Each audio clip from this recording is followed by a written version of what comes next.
할렐루야. 비전 탐험대 여러분, 이제 마지막 주차입니다. 15주차까지 오시느라고 정말 수고하셨습니다. 자, 그런데 15주차가 만만치 않습니다. 갈라디아서부터 요한계시록까지 약 19권에 해당이 됩니다. 자, 전체 내용을 한번 살펴보면은요, 갈라디아서는 예수의 자유에 대한 설명을 하고 있고, 에베소서는 교회 사명에 대한 이야기를 다루고 있다면, 빌립보서는 예수의 능력에 대해서, 골로새서는 예수의 진리에 대해서 다루고 있습니다. 데살로니가 전서는 거룩하게 사는 생활, 데살로니가 후서는 거룩하게 사는 방법에 대해서 말하고 있으며, 디모데 전서는 경건한 사역, 디모데 후서는 경건한 생활에 대한 이야기를 다루고 있습니다. 디도서는 선한 일에 대한 이야기를 다루고 있고요. 빌레몬서는 용서, 히브리서는 예수의 믿음에 대해서, 야고보서는 성숙한 믿음에 대해서, 베드로전서는 고난의 종류와 베드로후서는 고난의 은혜에 대해서 이야기가 전개되고 있습니다. 이제 뒷부분에는 요한 1, 2, 3서가 등장하는데요. 요한 1서는 하나님과의 교제에 대한 이야기를 다루고 있다면, 요한 2서는 이단에 대한 경계, 요한 3서는 성도와 교제하는 부분, 유다서는 이단을 하나님이 심판하시겠다는 이야기입니다. 자, 마지막 책 요한계시록은 정말 세상에서 성도가 왕노릇하는 이야기로 새 창조의 완성으로 창세전에 예정된 하나님의 계획을 현재 시제로 살게 하는 요한계시록으로 15주차가 마감을 하게 됩니다. 자, 그럼 이제 85일치에 해당되는 갈라디아서, 에베소서 두 권의 책을 먼저 살펴보겠습니다. 갈라디아서는 자유선언문이라고 할 수 있고요. 에베소서는 사명선언문이라고 말할 수 있습니다. 두 권의 책이 다 6장으로요. 내용이 굉장히 중복되는 내용이 참 많습니다. 자, 먼저 갈라디아서의 개관을 살펴보면, 성경 기둥을 살펴보면요, 자유의 복음 예수 그리스도에 대한 이야기를 설명하고 있습니다. 갈라디아서의 구조적인 초점은 율법과 복음의 자유를 설명합니다. 자유복음이라고 명명할 수가 있는데요. 무슨 이야기냐면 자유자로 만들겠다라는 것입니다. 전반부의 이야기는 1장에서 3장까지 어떤 내용이 흘러가냐면요. 1장은 하나님의 뜻에 따라 그리스도께서 구원하셨다. 그리고 2장은 그럼 어떻게 구원하시느냐? 2장 16절에 읽어보면 믿음으로 구원한다. 3장은요. 왜 구원하느냐?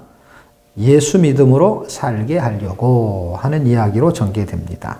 자, 그렇습니다. 이제 복음을 통해서 얻어진 자유가 있습니다. 그 자유는 무엇입니까?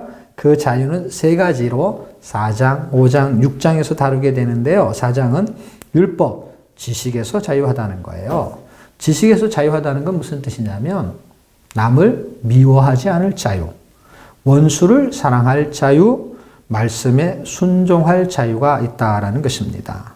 5장에 육체, 욕심에서 자유한 것은요, 육체의 소유에서 자유하다는 뜻은 욕심을 버릴 자유가 있다는 것이고, 성령의 열매를 맺을 자유가 있다는 것입니다. 자, 마지막 6장은요, 세상, 사망에서 자유한 이야기를 다루는데요, 예수의 십자가를 자랑할 자유, 세계 선교할 자유가 흘러가게 되는 것입니다. 이 자유자가 이제는 사명을 가져야 되는데, 그 사명은 예배소서에서 설명을 하고 있습니다. 예배소서의 개관을 살펴보면 성경 기둥은 교회의 복음 예수 그리스도라고 말합니다. 구조적인 초점은 구원과 교회 사명을 다루게 됩니다.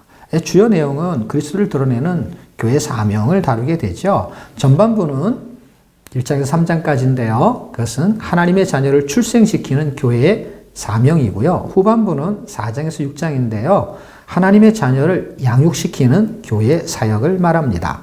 자, 그럼 전반부의 내용은요. 1장은 구원인데요. 하나님, 예수님, 성령님, 삼위일체가 움직이는 구원을 설명하고 있고, 그 2장에서는 구원받은 사람들을 뭐라고 하느냐? 하나님의 가족이다 라고 말합니다. 자, 하나님의 가족이 된 그 교회의 사명은 도대체 무엇입니까? 성도를 온전케 하는, 그리스도의 장성한 분량에 이르게 하는 사명을 말합니다.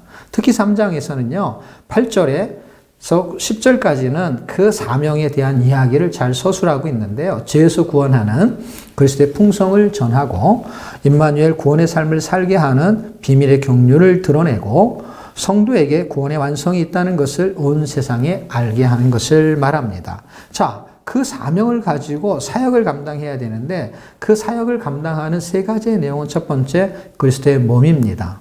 목사와 교사의 직분은 그리스도를 장성한 분량까지 세우는 목적이고요. 그리고 5장에서는 빛의 열매를 거둬야 되는데 세월을 아껴라, 때가 악하니라. 술 취하지 말라, 방탕한 것이다. 이렇게 말합니다. 결국 세상에 빠지지 말라라고 말합니다. 성령 충만한 생활은요, 사람을 사랑하고 부모를 사랑하고 이웃을 사랑하는 것인데 결국 이것은 어떤 비밀에서 오느냐? 부부의 연합에서 오는 것입니다. 그래서 그리스도와 교회에 대한 비밀이 크도다라고 말하면서 이제 6장으로 넘어가게 되는데 6장은 세계 선교를 설명합니다. 보통 우리는 감옥에 갇히면 기도문을 내고 옥중서신을 쓰면서 이 감옥의 문이 열리기를 기도합니다. 그런데 바울은 이 편지를 쓰면서 감옥의 문이 열리기를 기도하는 게 아니라 전도의 문이 열리게 해달라고 기도합니다.